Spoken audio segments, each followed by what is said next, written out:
Black ships இசையும் தமிழும் சுபஸ்ரீ தனிகாச்சலம் ஒருங்கிணைப்பில் காலத்தை வென்ற கண்ணதாசன் பாடல்களை பற்றின ஓர் இசை கலந்துரையாடல். ஜூலை 13 மாலை 5 மணிக்கு. Book your tickets on book my show. ஒவ்வொரு கதைக்கும் ஒரு பாட்டு இருக்கு. கதை சொல்ல அண்ணன் இருக்காரு. கதையோட கான்செப்ட் பண்ண கிழக்குவாசி சந்திரன் இருக்காரு. இது Black Sheeps கதை கதையாம் கான்சர்ட் ஆம். For tickets visit blacksheepindia.com and bookmyshow.com. இப்படியே மீன் பிடிச்சின ஊர் சுத்தி வருஷம் 4 ஓடுறது குறைச்சிட்டு கொஞ்சம் ரெஸ்ட் எடுக்கலாம்ல. நீங்களே எல்லாரும் மாதிரி இருந்தீங்க. காசு வாங்கி பழகிக்க. 15,000 ரூபா தான் வரும். அதுக்குள்ள குடும்பத்தை நடத்த முடியும்னா ஓகே சொல்லுங்க. 21 வருஷத்துக்கு முன்னாடி பிரம்மாண்ட இயக்குனர் சங்கர் சார் அவர்கள் எனக்கு சினிமாவில் நடிக்கிறதுக்கு ஒரு வாய்ப்பு கொடுத்தாரு. ஃபர்ஸ்ட் ஆஃப் ஆல் அந்த வாய்ப்பு கொடுத்ததுக்கு ரொம்ப ரொம்ப தேங்க்ஸ் சங்கர் சார். 21 வருஷத்துக்கு அப்புறம் கமல்ஹாசன் அவர்கள் நடிச்ச படத்துல எனக்கு நடிக்கிறதுக்கு ஒரு வாய்ப்பு கொடுத்திருக்காரு. ஸோ அந்த 2வது வாய்ப்புக்கு இன்னும் கூடுதலாக ஒரு நான் நன்றி சொல்லிக்கிறேன் sir. Thank you so much for every thing Shankar sir. இந்த 21 இயர்ஸ் நீங்க போட்ட விதை தான். So thank you so much for believing in me. முக்கியமாக ஒரு புதுமுகமாக நீங்கள் என் மேலே செலுத்தின நம்பிக்கையை விட ஒரு நடிகனாக நீங்கள் இந்த படத்தில் எனக்கு கொடுத்துருக்குற இந்த பொறுப்பு நான் அவ்வளோ ஈஸியாக வீண் போக விட மாட்டேன். என்னால் முடிஞ்ச அளவுக்கு நான் என்னோட உழைப்பையும் என்னோட காதலையும் இந்த படத்தில் சேர்த்துருக்கேன். And Indian 2 will always be one of my favourite characters. Because நிறைய பேர் கேட்பாங்க, ஒரு படத்தில் நீங்கள் ஒரு கதாபாத்திரத்தில் நடிக்கிறீங்க, ஒரு நடிகனாக இருந்தப்போ உங்களுக்கும் நிறைய உங்களோட பிலீஃப்ஸ் இருக்கும், உங்கள் கதாபாத்திரம் வேற மாதிரி யோசிப்பாங்க, இந்த கதாபாத்திரம் உங்களோட எவ்வளோ சேர்ந்து போகுது, எவ்வளோ முரணாக இருக்குதுங்கிற மாதிரி கேட்பாங்க. எனக்கு தெரிஞ்சு இந்த கடந்த 20 வருஷத்தில் நான் நடித்த படங்களில் நிறைய என்னோட பர்சனல் கேரக்டர் இந்த கதாபாத்திரத்தில் இருக்கிறதா நான் பார்க்குறேன். அண்ட் இயக்குனர் எனக்கு இந்த பொறுப்பு கொடுக்குறப்போ அந்த வார்த்தை தான் சொன்னார். And it was a very very beautiful experience. And இந்த கதாபாத்திரத்தோட தேடல் நான் it's a very personal journey. நான் ரொம்ப என்ஜாய் பண்ணேன். நான் சின்ன வயசுலேருந்து ஒரு கமல்ஹாசன் ஸ்டூடெண்ட், நான் ஒரு கமல்ஹாசன் ரசிகன், நான் ஒரு வானபி கமல்ஹாசன் கூட நான் சொல்லிக்கிறேன். ஏன்னா எனக்கு இது ஞாபகம் இருக்கிற நாள்ல இருந்து எல்லாமே கமல் சார்னு சொல்லி தான் வந்தது. அண்ட் கமல் சார் இது வரைக்கும் எந்த படத்துலையும் என் கூட நடிச்சது இல்லைன்னு நான் சொல்லுவேன். ஆனால் என் கூட அவர் என்னோட ஃபர்ஸ்ட் படத்துலேருந்து நடிச்சிட்டு இருக்காரு. பிகாஸ் நான் இது வரைக்கும் எப்போ கேமரா ஃபேஸ் பண்ணாலும் ஒரு எட்ட முடியாத உயரத்திலிருந்து அவர் என்னை கூடவே வழிதாமிச்சுட்டே வந்திருக்காரு. ஸோ நான் எப்படி ஒரு டைரக்டர் சங்கரோட ப்ராடக்டோ அதே மாதிரி நான் கமல்ஹாசனோட சீடன். So thank you Kamal sir for existing. நீங்கள் இல்லைன்னா ஒரு நடிகனா நான் இல்லை. அண்ட் இந்த படத்தில் அதான் இந்த ட்ரெய்லர் நீங்களாம் பார்த்துருப்பீங்க. நான் இது வரைக்கும் சின்ன வயசுலேருந்து கமல்ஹாசன் படம் எல்லா ட்ரெய்லரும் பார்த்துருக்கேன். அந்த ட்ரெய்லரில் நான் என்னையும் பார்க்க முடிஞ்ச ஒரு தருணம், நான் என் வாழ்க்கையில் மறக்க முடியாத ஒரு தருணம் அது. அண்ட் மறுபடியும் அந்த மோமெண்ட் எனக்கு கொடுத்ததுக்கு Shankar sir really I will never forget this. And because எனக்கு கமல் சார் அவ்வளோ பிடிக்கும், சங்கர் சாருக்கும் கமல் சார் அவ்வளோ பிடிக்கும். நிறைய நாள் ஷூட்டிங்கில் நான் வியந்து போய் சங்கர் சார் கிட்ட டைரக்டர்ஸ் டென்ட்டில் போயிட்டு, சார் என் முன்னாடி கமல்ஹாசன் நடிச்சிட்டு இருக்காரு சார்ன்னு சொல்லுவேன். எனக்கு எப்படி இருந்திருக்குன்னு யோசிச்சுப்பாரு, போய் நடியா அப்படின்னு சொல்லி அவர் விரட்டி விடுவார் போய் ஷூட்டிங்கில். அண்ட் இந்த மாதிரி பல இன்சிடென்ட்ஸ் இந்த படத்தில் நான் சொல்லிட்டே போகலாம். But Indian 2 is a very important ஃபில்முங்க. இந்த காலகட்டத்தில் ஒருத்தன் இருந்தா எப்படி இருக்குன்னு தெரியுமா, அவன் திரும்ப வரணும் அப்படிங்கிற ஒரு காலகட்டத்தில் நிஜமாவே அவன் திரும்ப வந்தா எப்படி இருக்குமோ அதுதான் இந்தியன் 2. அண்ட் தாத்தா வராரு, கதரை விட போறாரு, அதை மட்டும் நீங்க எழுதி வச்சுக்கோங்க. இந்த படத்துல ஒர்க் பண்ண ஒவ்வொரு தொழில்நுட்ப கலைஞருக்கும் என்னோட ரொம்ப ரொம்ப பெரிய தேங்க்ஸ் சொல்லிக்கிறேன். Cameraman Ravivarman sir, music director Anirudh. This film is a very important film for all of us. And நாங்கள் ரொம்ப ரொம்ப காதலிச்சு பண்ண ஒரு படம் இது. இந்த படத்தை நிறைய பேர் இப்போ டிக்கெட் வாங்குற ரசிகர்களே எவ்வளோ கோடி பண்ணும், எவ்வளோ வசூல் பண்ணும்லாம் அவங்க அடிச்சுக்கிறாங்க. இப்போது நம்மளும் அந்த விளையாட்டில் சேர்ந்துப்போமே, இந்த படம் வசூல் செய்யுங்க. நீங்கள் என்னெல்லாம் எதிர்பார்க்குறீங்களோ அதையும் தாண்டி லைக்கா நிறுவனத்துக்கும் ரெட் ஜாயிண்ட் நிறுவனத்துக்கும் அவங்க போட்ட நம்பிக்கைக்கும் அவங்க போட்ட முதலீடுக்கும் ரொம்ப பெரிய ரிட்டர்ன் இந்த படம் கொடுக்கும்னு நான் நம்புகிறேன். இந்தியன் சினிமா, முக்கியமாக தமிழ் சினிமாவுக்கு தேவையான ஒரு படம் திரும்ப களை கட்டுற நேரம் தியேட்டர்ஸில். ஸோ ஜூலை 12th தாத்தா வராரு. கன்ஃபார்மாக இந்த படம் வந்து ஒரு ஹிஸ்ட்ரி படைக்க போகிற படமாக நான் கருதுகிறேன். So on behalf of all of us on the Indian 2 team, I want to, tell you to keep your expectations really high because Shankar சாரோட மேஜிக் வந்து இந்த கடந்த காலத்தில் வந்து அவர் கொஞ்சம் டைம் எடுத்து இந்த படத்தை செதுக்கியிருக்காருங்கிறதுனால we have been waiting for his magic on the big screen. And keep your expectations high because Director Shankar is already a milestone setter and our கூட கமல் சார் இருக்காரு. So it's just going to be extraordinary and I can't wait for July 12th. And இங்கே வந்து இந்த படத்தை support பண்ணதுக்கு ரொம்ப ரொம்ப நன்றி. அண்ட் இந்த படத்தை பற்றி நீங்கள் ஆடியன்ஸுக்கு எடுத்துகிட்டு போகிற நேரம் இது, இந்த கண்டென்ட்டை. And Kamal sir and Shankar sir ரெண்டு பேரும் இறங்கி பப்ளிசிட்டி ப்ரமோஷன்ஸ்னு ஒரு வழிகாட்டியாக ஒரு பிளான் வச்சுருக்காங்க. I was very inspired to see that publicity plan because ஒரு படத்தை எடுத்தால் மட்டும் போதாது, அந்த படத்தை பற்றி நம்மளே போய் கரெக்டாக ஆடியன்ஸ் கிட்ட போய் சேர்க்கணுங்கிற பொறுப்பை அவங்க எடுத்துகிட்டு இருக்காங்க. So hats off to both of them. And I want to wish everybody on this film the best of luck. And இன்னும் நிறைய பேசுவோம். இன்னும் till the July 12th வரைக்கும் டெய்லி ஏதோ ஒன்று பேசிக்கிட்டே இருப்போம். ஸோ அது வரைக்கும் தேங்க்யூ ஸோ மச். தாத்தா வராரு. ஷேர்ஸ். எல்லோருக்கும் வணக்கம், குட் மார்னிங். ஃபர்ஸ்ட்லி இன்னைக்கு காலையில் வந்து இந்த ட்ரெய்லர் பார்த்ததுக்கு எல்லாருக்கும் பெரிய தேங்க்ஸ். எங்களுக்கே ரொம்ப ஸ்பெஷலாக இருந்தது இங்கே பார்க்குறதுக்கு. ஏன்னா இவ்வளோ நாள் நம்ம ஸ்டூடியோஸில் பார்த்துட்டு இப்போ இந்த பெரிய ஸ்க்ரீனில் வந்து இந்த சவுண்ட் அண்ட் இந்த விஷுவலில் பார்க்கும்போது நமக்கு ஒரு பிரமிப்பாக இருக்குது. ஸோ இன்னைக்கு ஜஸ்ட் ஷார்ட்டாக என்ன சொல்லிக்கலாம்னா தேசே பழைய மேட்ரு தான், ஹார்ட் ஒர்க் நெவர் ஃபெயில்ஸ் அப்படின்னு சொல்லுவாங்க.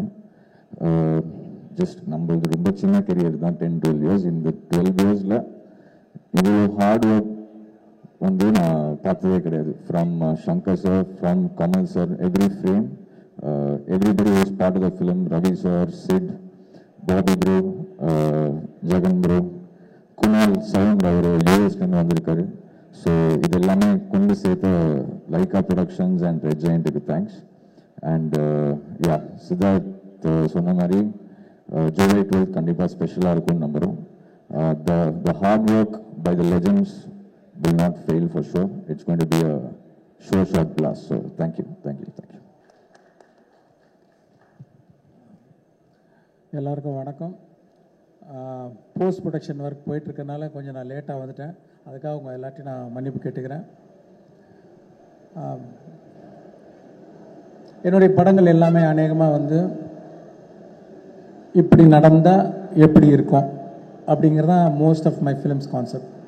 இப்போ இந்தியன் 2 அப்படி தான். இப்போ கரண்டில் இந்தியன் தாத்தா வந்தால் எப்படி இருக்கும் அப்படிங்கிற கற்பனை தான் வந்து இந்தியன் 2. இந்தியன் 1 வந்து தமிழ்நாட்டுக்குள்ளே நடக்கிற மாதிரி கதை இருந்தது. ஆனால் இந்தியன் 2 வந்து கொஞ்சம் தமிழ்நாடு தாண்டி மற்ற மாநிலங்களுக்கும் கதை விரியுது. ஸோ அதை நீங்கள் ட்ரைலர்லேயே பார்த்துருப்பீங்க. இந்த படத்தை பொறுத்த வரைக்கும் நிறைய கதாபாத்திரங்கள் இருக்குது இந்த படத்தில். மெயினாக ஒரு இந்தியன் தாத்தா, அது இல்லாமல் நிறைய குடும்பங்கள் இந்த கதையில் வந்து போகும். இந்தியாவில் உள்ள அத்தனை குடும்பங்களும் ஒரு என்கேஜிங்காக பார்க்கக்கூடிய ஒரு படம். படம் முடியும் போது ஒவ்வொருத்தரையும் அந்த படம் கொஞ்சம் யோசிக்க வைக்கும் நான் நம்புகிறேன். இந்த படத்தை வந்து இவ்வளோ சிறப்பாக வர்றதுக்கு காரணம் வந்து முதல் காரணம் கமல் சார் தான். ஏன்னா பல தடவை சொன்ன மாதிரி வந்து பார்ட் 1ல கூட நாங்கள் 40 நாள் தான் வந்து அவருக்கு அந்த மேக்கப் போட்டோம், அந்த ப்ராஸ்தட்டிக்ஸ் மேக்கப்பு. இந்த படத்தில் வந்து 70 நாள் போட்டிருக்காங்க. அது சாதாரண விஷயம் இல்லை. டெய்லி பொறுமையாக வந்து 3 hours உட்காந்து மேக்கப் போடணும். அந்த மேக்கப்பில் சரியாக சாப்பிட முடியாது, ஸ்ட்ரா வச்சு தான் லிக்விடாக தான் சாப்பிட முடியும். ஷூட்டிங் முடிஞ்சும் நம்மெல்லாம் போயிடுவோம். ஆனால் காலையில் ஃபஸ்ட்டு எல்லோரும் வரத்துக்கு முன்னாடி கமல் சார் தான் வருவாங்க.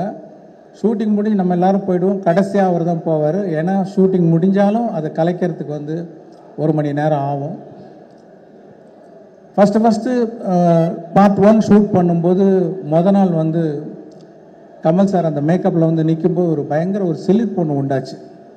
இப்போ அதே சிலிர்ப்பு 28 வருஷம் கழித்து அவர் ஃபஸ்ட்டு மேக்கப் டெஸ்ட்டுக்காக போட்டுட்டு வந்தப்போ எனக்கு பயங்கரமாக அதே ஃபீலிங் வந்தது. இன்னொன்று ஒவ்வொரு நாள் ஷூட்டிங் நடக்கும்போதும் வந்து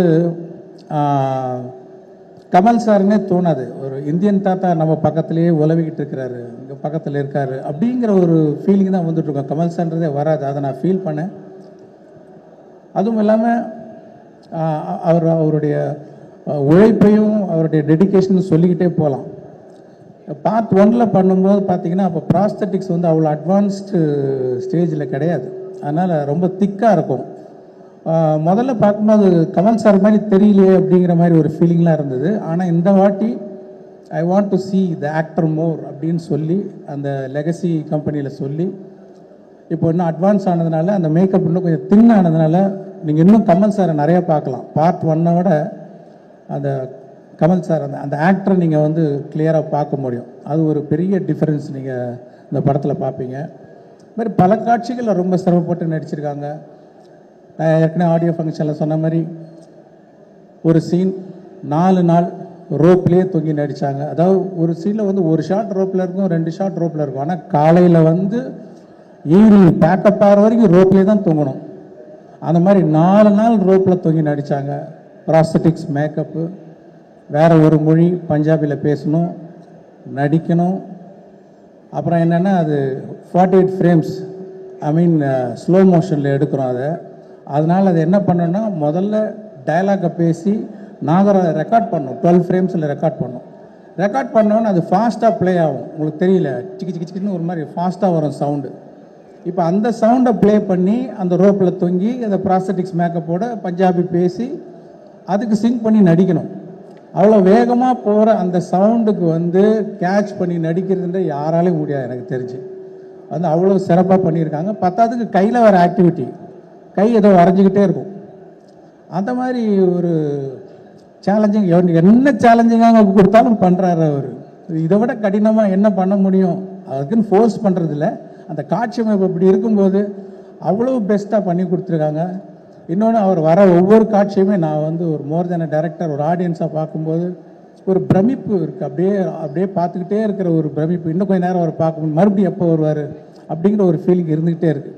அவ்வளோ சிறப்பாக நடிச்சிருக்காங்க. இன்னும் சொல்லிக்கிட்டே போகலாம். அது மாதிரி இந்த படத்தை ரொம்ப சிறப்பாக்கி கொடுத்த கமல் சாருக்கு வந்து என்னோட நன்றி தெரிவிச்சுக்கிறேன். அப்புறம் அனிருத் வந்து பாட்டெல்லாம் கேட்டிருப்பீங்க. நான் என்ன எதிர்பார்த்தனோ அதோட சிறப்பாகவே போட்டு கொடுத்துருக்கிறார் அனிருத். இந்த சாங்ஸ் எல்லாம் வந்து அவருக்கு என்னுடைய நன்றி. நான் ஏற்கனவே சொன்ன மாதிரி ஒரு டியூன் வந்து ஒரு ஓகே சார் எவ்வளோ % சார் அப்படிம்பாரு. ஒரு 80% ஓகே அப்படின்னா அதெல்லாம் ஒத்துக்கவே மாட்டேன். 100% நீங்கள் திருப்தி ஆகிற வரைக்கும் நான் டியூன் போட்டுக்கிட்டே இருப்பேன் அப்படின்னு சொல்லி ஒவ்வொரு பாட்டையும் அப்படி போட்டு கொடுத்துருக்காரு. தேங்க்யூ அனி. அப்புறம் இந்த இவ்வளவு பெரிய கனவை, இவ்வளோ பெரிய இமேஜினேஷனை வந்து என்ன தான் இமேஜின் பண்ணிகிட்டு இருந்தாலும் அது இமேஜின் பண்ணிகிட்டே தான் இருக்கணும். அதை வந்து செயல் வடிவாக்கணும்னா அதுக்கு சுபாஸ்கரன் மாதிரி ஒரு ப்ரொடியூசர் இருந்தால் தான் சரியாக வரும். அவருடைய சப்போர்ட்னால தான் வந்து நான் என்னெல்லாம் நினச்சனோ அதை வந்து படமாக்கி பார்க்க முடியுது. ஸோ அவருக்கு என்னோட நன்றி தெரிவிச்சுக்கிறேன். இந்த படம் கம்ப்ளீட் ஆகிறதுக்கு உதவியாக இருந்த தமிழ்குமரன், செந்தில்மூர்த்தி அவர்கள், அவங்களுக்கு என்னோட நன்றி. ரவிவர்மன் வந்து அதான் சொல்லுவேன், நீங்கள் வந்து தாத்தா மட்டும்தான் வர்மம் போடுவாரா, நீங்களும் போடுங்க. என்ன வர்மம்? ஒளி வர்மம். அது ஒளினாலே ஒரு வர்மம் போடுங்க அப்படின்னு சொல்லுவேன். உடனே புரிஞ்சுக்கிட்டு ஏதோ ஒன்று ஒரு மேஜிக் ஒன்று பண்ணுறாரு. பண்ணி முடிச்சுட்டு வந்து நிற்பார். என்ன சார் அந்த ஒளிவர்மம் வந்துடுச்சா? இல்லைங்க, இது ஒளிவர்மம் இல்லை, இது ரவிவர்மம் அப்படின்னு நான் சொல்லுவேன். அவ்வளோ சிறப்பாக வந்து ஒளிப்பதிவு செஞ்சுருக்காரு. அப்புறம் நடிகர்கள் வந்து சித்தார்த், பாபி சிம்மா, ஜெகன், அப்புறம் ரிஷி, அப்புறம் வினோத் சாகர், இன்னும் நிறைய பேர், சமுத்திரகனி, எஸ்ஜே சூர்யா, பிரியா பவானி சங்கர், மனோபாலா, வேறு நிறைய பேர். சில பேரை விட்டுட்டேன்னா கூட மன்னிச்சுங்க. ரகுல் பிரீத் சிங், விவேக் சார் மெயினாக வந்து எவ்வளோ சந்தோஷமாக இருக்குது அவரை பார்க்குறதுக்கு. வந்து எவ்வளோ வருஷம் ஆச்சு அவரை பார்த்து. ஆனால் இந்த படத்தில் பாருங்கள், ரொம்ப வித்தியாசமான ஒரு கதாபாத்திரம். அது வழக்கமாக சொல்கிறதா வித்தியாசமானன்ட்டு, உண்மையிலே ஒரு வித்தியாசமான கதாபாத்திரம். அவரோட டைமிங், அவரோட ரியாக்ஷன் எல்லாமே வேறு மாதிரி பண்ணியிருக்காரு அவர். அவர் வரும்போதெல்லாம் அவ்வளோ சந்தோஷமாக இருக்குது பார்க்குறதுக்கு. அந்த சந்தோஷம் கண்டிப்பாக வந்து அவருடைய ரசிகர்களுக்கு மட்டும் இல்லை, எல்லா ஆடியன்ஸுக்குமே வந்து ஒரு சந்தோஷமாக இருக்கும். இன்னும் வேறு யாராவது நடிகர்கள் பேரை சொல்ல விட்டுருந்தேன்னா மன்னிச்சிங்க. அதே மாதிரி டெக்னீஷியன்ஸ், அந்த குணால் ராஜன் ஃபஸ்ட் டைம் அவரோட ஒர்க் பண்ணுறேன், வந்து இழைக்கிறாரு சவுண்டு. அதாவது ஒரு சின்ன சின்ன பார்த்தீங்கன்னா அந்த ட்ரைலரில் நிறைய ஷார்ட்ஸ், நிறைய டீட்டெயில்ஸ், அத்தனைக்கும் சத்தம் கேட்கணும். ஏன்னா இந்த பக்கம் மியூசிக் போயிட்டுருக்கு, இந்த பக்கம் டயலாக் போயிட்டுருக்கு, இந்த பக்கம் எஃபெக்ட்ஸ் போயிட்டுருக்கு. இதில் எதுவுமே மிஸ் ஆகாமல் எல்லா சவுண்டும் கேட்க வைக்கிற ஒரு நல்ல மேஜிக்கை பண்ணியிருக்காரு குணால். அவருக்கு என்னுடைய நன்றி. இந்த படத்துக்காக உழைச்ச அத்தனை பேருக்கும் என்னுடைய நன்றி நான் தெரிவிச்சுக்கிறேன். அதே மாதிரி பார்ட் 1 நீங்கள் வந்து சப்போர்ட் பண்ணி அதை வந்து ஒரு பெரிய வெற்றியாக்குனீங்க. அதே மாதிரி இந்த படத்தையும் நீங்கள்லாம் சப்போர்ட் பண்ணி பெரிய வெற்றியாக்குன்னு உங்கள்கிட்ட நான் தாழ்மையாக கேட்டுக்கிறேன். நன்றி, வணக்கம்.